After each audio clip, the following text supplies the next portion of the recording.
Hello and welcome back to part 2 of lesson 6. If you haven't done so already, please make sure that you watch part 1 of lesson 6, which is available in another video file from the same place where you downloaded this file. Okay, let's go ahead and jump back into talking about object-oriented programming. We've already covered the basics, so now we're going to get into some slightly more advanced topics. We've already looked at event handlers as special methods that are executed whenever an event is triggered. So in the case of, for example, our form here, we have already seen how we have a click event for button 2, and whenever the user clicks on that button, we can write code, and this method, private sub button 2 underscore click, will execute to react to that event. Now there's another special method that executes whenever a new instance of an object is created. So when the new keyword is used in Visual Basic, you can write code in what's called a constructor that will allow you to initialize the instance of the new object. Now what does it mean to initialize? Well, that really depends on your particular situation. It could mean that you set the field names immediately, or the field values immediately to some default values like we're going to do here in just a moment. Or perhaps it means that you'll check in a file or in a database for some information, or perhaps 100 other possible things that you could do. The use of constructors will actually become a little bit more obvious after you start creating object-oriented applications and you have a use for them for initializing values and so forth. So let's take a look now at how to define a constructor. Let's go to our car class, which we created in the previous video,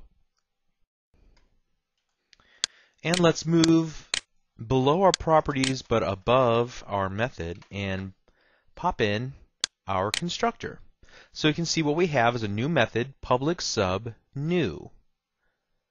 We're setting our m underscore make, m underscore model, and m underscore elapsed mileage at the very beginning, and then we're going to display a message box. So what I'm going to do is just show you rather than explain to you how this works. I'm going to place a breakpoint here on this line of code, line number 8, where we're creating a new instance of the car object.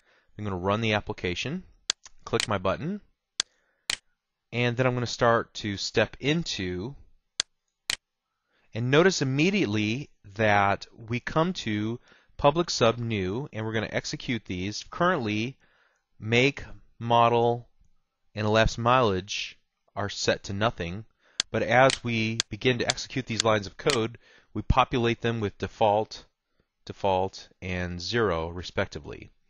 And then we're going to now pop open a message box that just shows that we have called our constructor, and now we continue on with the rest of our application. Okay, so again, this is code that we want to execute each time a new instance of our class is created. In this case, we initialize the values, the underlying private fields that we created at the very beginning of our class car, and we could have done a number of different things here. In fact, whatever we needed to do in order to get our newly created object ready for use by the code that will actually call it and manipulate it and work with it. So that's the concept of a constructor. Now let's talk about the concept of overloading in object-oriented programming. Now I might be overloading you with too much information right now, but that's not the overloading we're going to be talking about. In object-oriented programming terms, overloading means that we create two methods with the exact same name. The only difference is what is called the method signature, or rather the number of arguments that the method accepts. So let me show you an example of this, then I'll explain why you would want to do this. So right underneath our new method, I'm going to paste in another new method, another constructor, and as you can see here in my text, I could have created an overloaded version of drive just as easily, but since we're talking about the constructor, I decided to create an overloaded constructor by creating a second method signature that now has 3 parameters. We pass in make, model, and elapsed mileage, which we then use to set and initialize the beginning state of our newly created instance, instead of setting it to values that are not pertinent to what we're trying to accomplish. Okay? Now let me show you what that does for us. Let me save this and then go back over to our Form 1 code. I'm going to go to the very bottom here. In fact, I'm going to comment some of this stuff out. And we'll remove that. And let's go ahead and comment this out as well. Okay. But now let's do this. Dim my other car as car equal to new car. And now notice whenever I start the open parenthesis, notice that I get some IntelliSense, and I can use either the up and down arrow on my keyboard or the little arrows with my mouse to look at the two method signatures for our new method. Now, why is the keyword new used? I guess I didn't really talk about this with constructors. It's just a keyword that is used in order to denote a constructor. Okay, so you can see it represented here. Now, what I can pass in is all the information I used before, like Oldsmobile, Cutlass Supreme, and 200,000 as my lapsed mileage. And now I have not only a new instance of my car class, my other car, but I was able to initialize the values right away. So let's do this. Let's go back over here to car class. I'm going to set a breakpoint in my overloaded constructor and then run the application.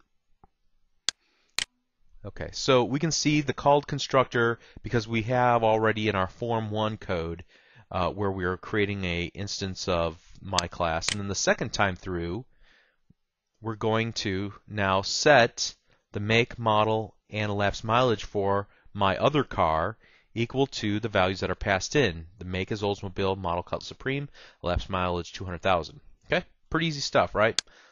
We're just going to run through this, and now you can see the line of code executing back in the Form 1 button to click event. So now we have my other car with elapsed mileage, make, model, all populated. Very neat. Okay, let's go ahead and stop it right there. And I'll comment this out. Okay, so that's the how you do it, but why should you ever overload a method? Well, overloading is something you do as a convenience. In this case, instead of using the default constructor to initialize the values to some default that really doesn't make sense to us, something that doesn't really useful to us for our application, instead of doing that, perhaps we want to have an option for those programmers that will use my class to specify the values that are to be used for the initialization of the properties. So I can pass these in as parameters and have them set at the point that the object is first created in memory. So when you think of overloading methods, any type of method, whether it's just a method like the drive method, or if you are overloading a constructor like we did just now, think of the convenience of having multiple ways to call the method from the part of code that consumes your object. Just convenience, just two different ways to do the exact same thing, depending on what information you have available to you while you're trying to make this call, or whatever your purposes are. You might want to allow several different ways, several different method signatures, as long as you can accomplish ultimately the same thing. Okay, so that's the concept of overloading. Now, let's move on, but before we get too far, I just want to make a couple of observations. In the previous 5 lessons, we pretty much coded everything as a result of the button 1 click event, and that was fine. We didn't have to really think too hard about where to place the code for at least the first 5 lessons, but it really limited how complex our applications could be. But now notice that methods, event handlers, constructors, and properties all contain, or rather define, code blocks. And a class is the container for these items. You can't just have a method or a property floating outside of a class. There's a certain hierarchy. All of these structures, methods, properties, and so on, only make sense whenever they're defined within the context of a class. Okay. Additionally, a class can reference another class. We've been doing this all along. As long as it somehow obtains a reference to another class, it can create a new instance of a class or receive a reference to an existing object through a property or method parameter. Okay, so as you see in our examples, our button 1 click event handler, which is simply a method inside of our form 1 class, right? It creates a reference to the car class. In fact, we've done it twice now. Our car class, in turn, could create a reference to other classes in our application. And we're going to actually demonstrate that in just a few moments. Also, before we move on, I want to talk about one little gotcha. And this might be a little complex, so make sure you're listening right now. Now, did you ever wonder why we never had to create an instance of the MessageBox class before using the show method of the MessageBox object all over the place? Now, the reason is because the show method has been defined with the keyword shared, which means that it's not necessary to create an instance of the class before using that particular method. Now, the same is true whenever we use integer.parse in the previous lessons. We never created an instance of integer. It was just a type, right? But we were able to use a method of that called parse. When you define a method with the shared keyword, it becomes different from a method that requires an instance to be used.